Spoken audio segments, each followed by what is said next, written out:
কুমিল্লার তিতাস উপজেলার মজিদপুর তিতাস নদীর শাখার উপর সেতুর কাজ দেখানো হয়েছে ৭০%। বাকি কাজ শেষ না করেই লাপাত্তা ঠিকাদার। কোটবাড়ি থেকে বড় ধর্মপুর সড়কের সংস্কার কাজ ৫ বছরেও শেষ হয়নি। জেলায় সরকারের বিভিন্ন উন্নয়ন প্রকল্পে এমন অনিয়মে ভোগান্তিতে পড়েছেন এলাকাবাসী। ঠিকাদার ব্রিজ নির্মাণ কাজ বন্ধ রেখে সে চলে যায়, তার অবহেলার কারণে আমাদের গ্রামবাসীর দুর্ভোগ পোহাতে হচ্ছে। জরুরি রোগীরা আসতে গেলে এখানে মানুষের সমস্যা বেশি। যত দ্রুত সময়ের মধ্যে সম্ভব আমাদের গ্রামের ব্রিজটা যেন তারা ঠিকঠাক করে দেয়। প্রকল্প বাস্তবায়নে ঠিকাদারি প্রতিষ্ঠান ও এলজিইডি কর্তৃপক্ষের দায় রয়েছে বলে মনে করছেন নাগরিক সমাজের প্রতিনিধিরা।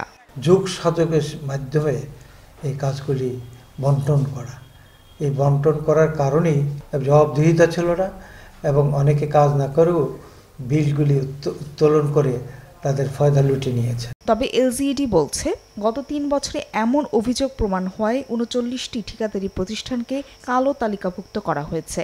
আর চলতি বছরের জানুয়ারি থেকে জুন পর্যন্ত আদায় করা হয়েছে প্রায় ৩.৫ কোটি টাকা জরিমানা।